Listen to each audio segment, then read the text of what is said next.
6 months ago, we moved from the UK to Bali with our 2 kids and pursued what was pretty much a lifelong dream. Today, I'm going to be sharing the first 4 things we did when we had a dream of moving to Bali and we wanted to make it happen, but we had no idea of how to manifest, how to do it. We were in a bad position financially, mentally not so great as well. That's for another time. But what we did in those early days to clear the channels for energy and start the manifestation process. 4 things. It will change everything. If you also have a dream so far away that you feel like you can't reach it, do these 4 things at the beginning. Will make your manifestation process a lot easier, make achieving dreams and goals easier, but not only that, they will help your well-being, your mental health, and your overall just feeling in control and like you're supported and know what you're doing. Hey, if you're new here, welcome. I'm Fletchy. I make videos about my life as a 40-something mum that followed my intuition and heart and bought a one-way ticket to Bali to escape the rat race that I found myself in the UK, to live a more connected life in nature as a family of 4, to find our place, world schooling and earning online. I'm on my own wellness journey too, after living many years with depression. Here I document this journey and where we're up to, as well as musings on life, the universe, and becoming mentally and financially free. I know there are so many of me out there. If this all resonates with you, drop me a subscribe and a like, and let's jump in with today's video. In Vietnam at the moment, and I've really got into tea. So I'm a big coffee drinker. Coffee's probably my biggest vice, really. I love a good cup of coffee. But Vietnam is really good for tea. And I've just got into oolong tea. So let me just pour myself a tea and we can get cracking with the video. Ah, oh, that's so good. I love oolong tea. And I also discovered the health benefits of it recently as well. It's really good for losing belly fat. You burn fat in the night from drinking oolong tea. So obviously I've been drinking loads of it since I learned that. Okay, so tea in hand, feeling much better. 6 months ago, we moved from the UK to Bali with our 2 kids and pursued what was pretty much a lifelong dream. It was almost impossible. Let's go back to COVID. When COVID hit and the world turned upside down, we worked for ourselves and we had our own business. I've done a video about when we lost our business, if you want to go and watch that. And around this time, it was a real turbulent time for us as a family.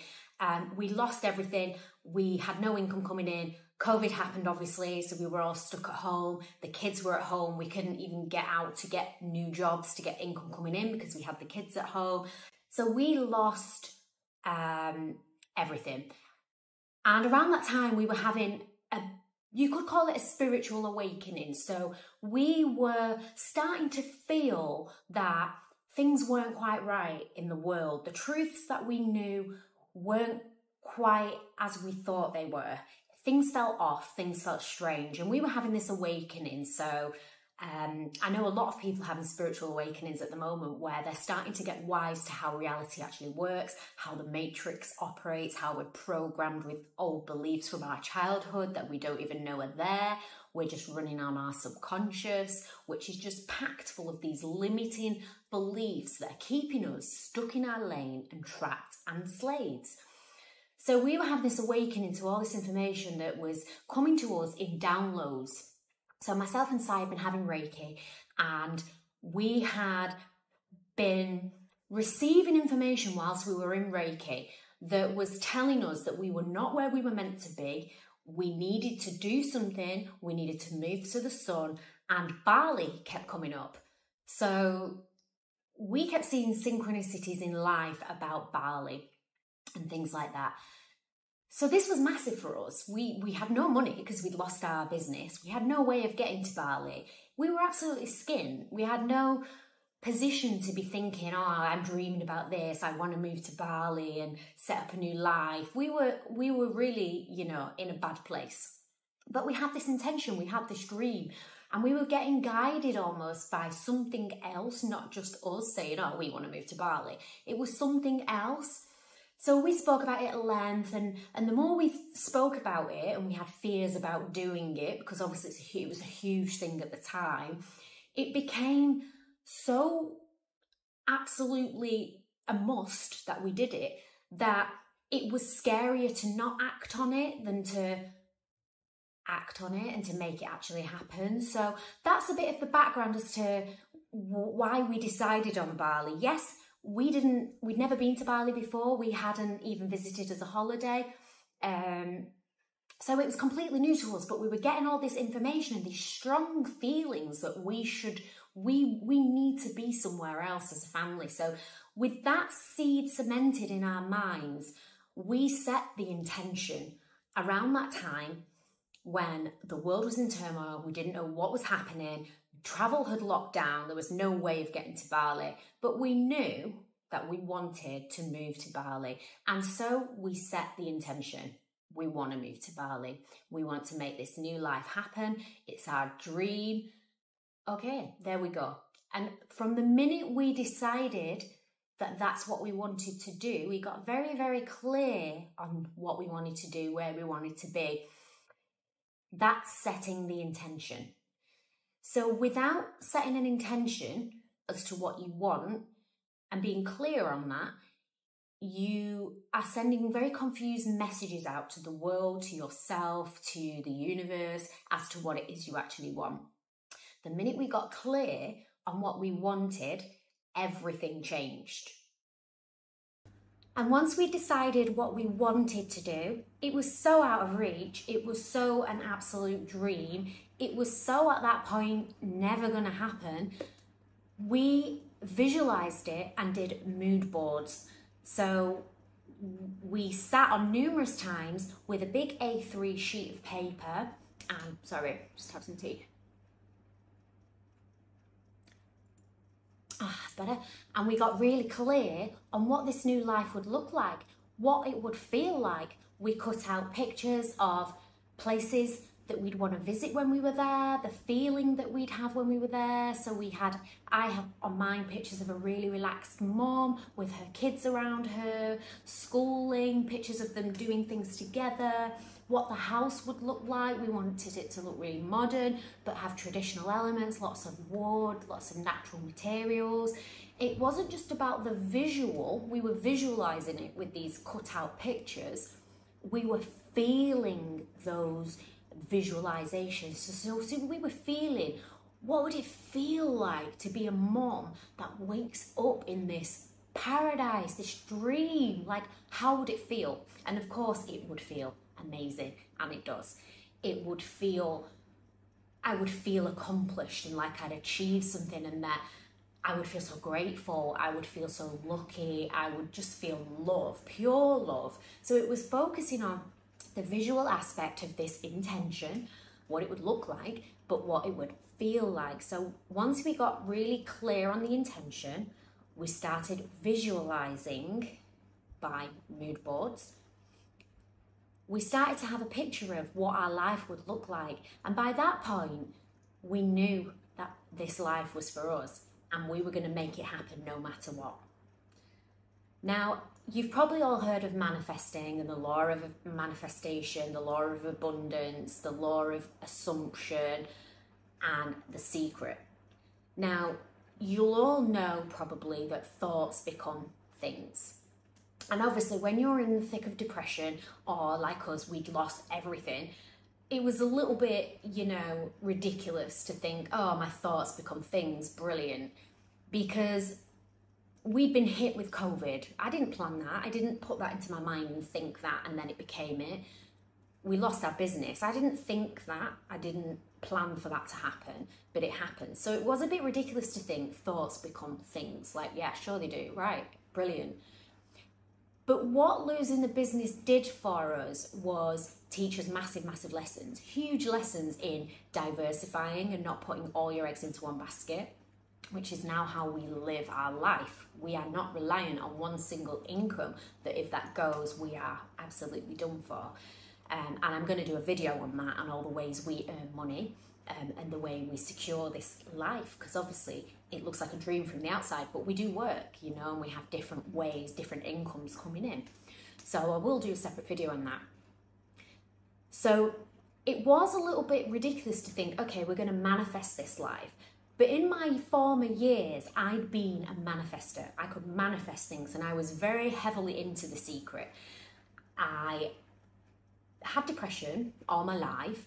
And that always sucked me back into this very negative, very mental space where I wasn't living from the heart.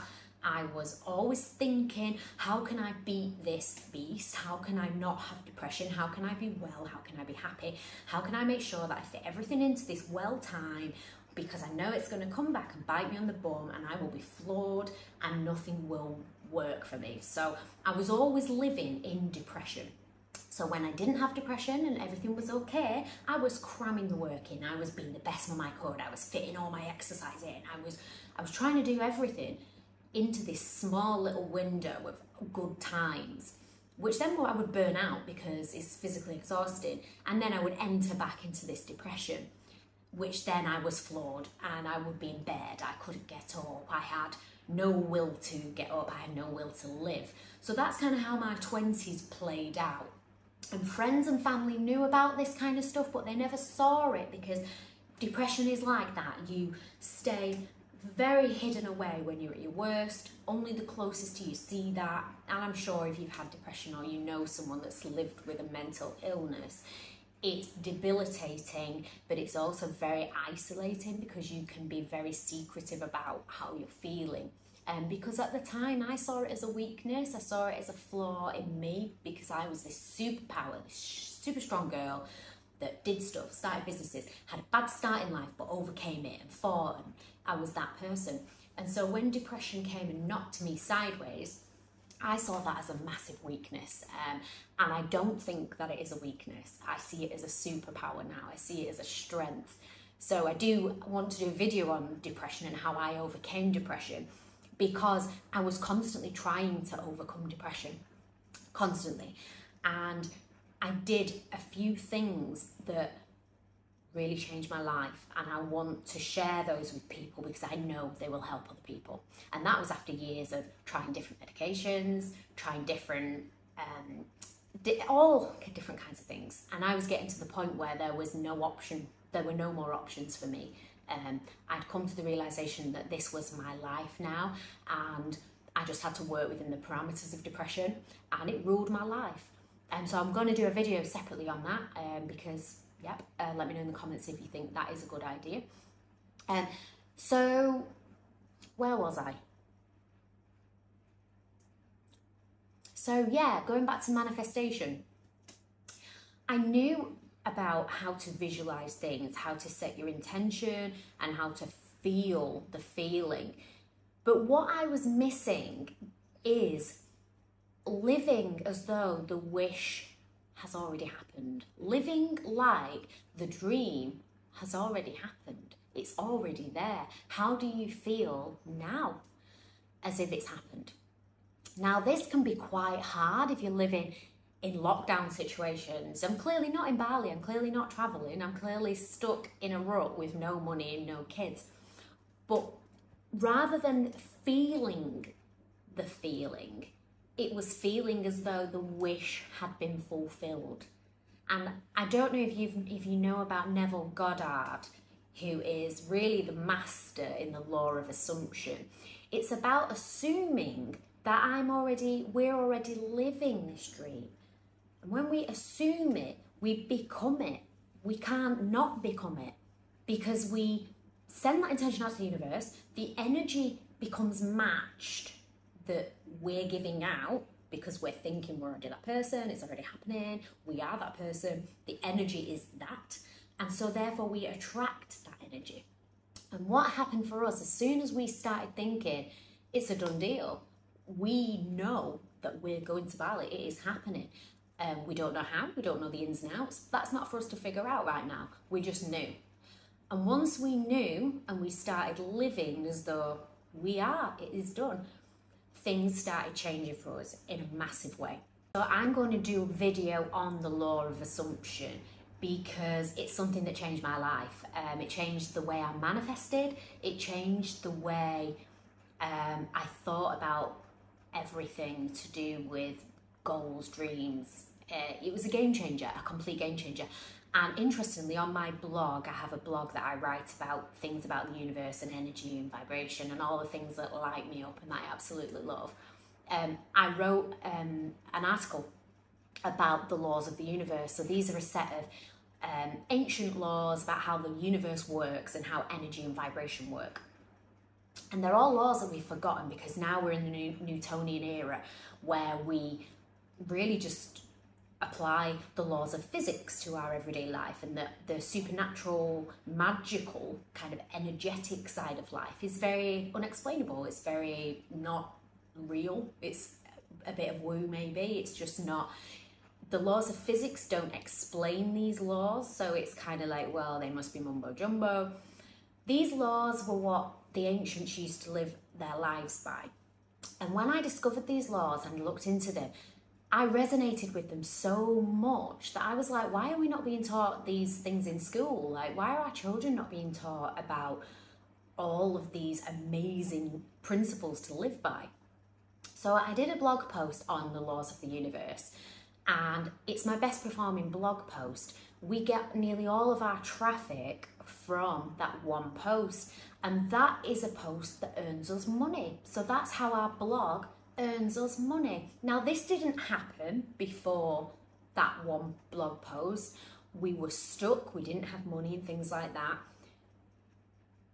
But this is how I think the universe is working, in as far as doors open, lanes change, things happen, and things slot into place that weren't there before we set that intention and started really feeling like we were going to move to Bali and it was going to happen. And of course, at the time, we didn't know how that was going to happen at all.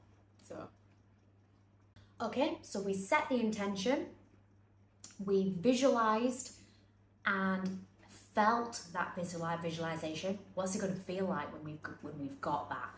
And then we lived in that feeling as if it had already happened. Okay? And then number 3.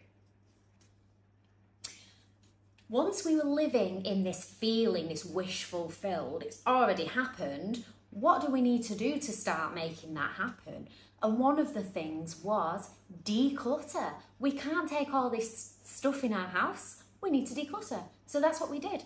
We started emptying drawers, emptying closets, getting rid of so much rubbish that we accumulate in our modern, busy, ridiculous lives.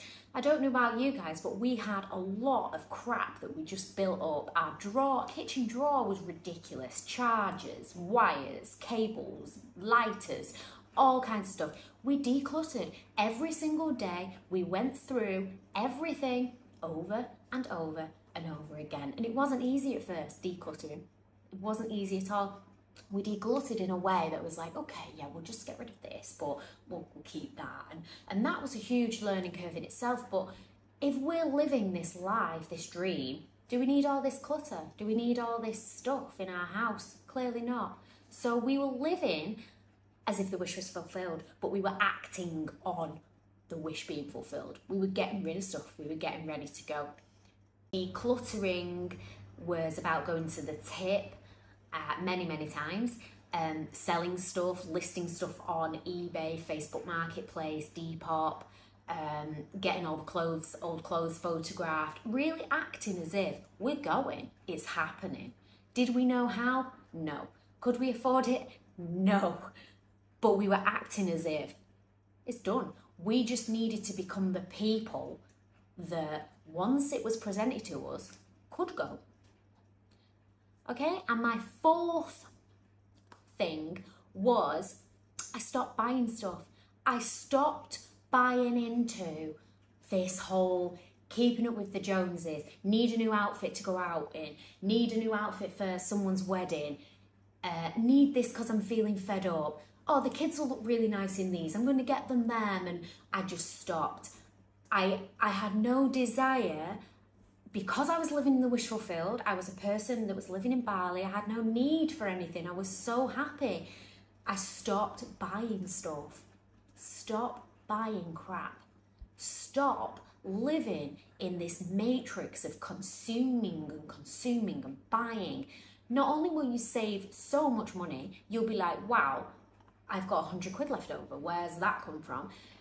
But you do not feel better when you buy stuff and you get the delivery. You get it, you feel a little bit better, it goes in your drawer, I don't know if you're like me. I sometimes didn't even wear the stuff. It would be crammed in a corner of my wardrobe. For me, it was just awful behaviour. But it was something that I was like, it was too expensive to return something sometimes than to just leave it in my wardrobe and then just give it to someone or throw it away. And that has to stop. If you've got any kind of dream, the person that lives that dream lifestyle, would they do that type of thing? And you've got to ask yourself, they probably wouldn't. So am I going to do it? No. Because I'm someone at the moment who is maybe unhappy and I'm binge eating or I'm binge buying or I'm binge watching or I'm doing all these things that aren't going to get me to my goal. So stop them. And for me, it was buying stuff. I just stopped buying stuff. And once I did that, I felt so empowered. So I don't need anything. I don't need all of this stuff that I thought that I needed. I don't need any of it. And so that was a big eye-opener for me, for sure. So obviously these are four very basic things to start doing, but they were all game changers in their own way. And I'm going to do a second video on the real ins and outs on what we actually did to make this move happen. And at the beginning we thought, right, we'll have to sell the house and we'll have to sell everything we've got to make this happen. And we have not had to do any of that. And I want to share how and why in the second video as to this whole manifesting your dream life kind of thing. But in changing your life, those 4 things are my top 4 things to do. And that's for wellness, well-being, for yourself, and for pursuing a dream. So I hope you like this video today. I know it's been a bit different to my usual videos, and I think I do want to do more of these videos because I think I can help people. Yeah, so let me know in the comments if you like this video, if you learned anything, and if you're going to apply any of the 1 to 4 things that I did. And I hope that I'll do a few more videos on manifesting and how manifesting works and how to be a super master manifester, a creator of your dreams, your destiny, anything you want, anything. So thank you for watching today. Please like and subscribe, and I'll see you for my next video.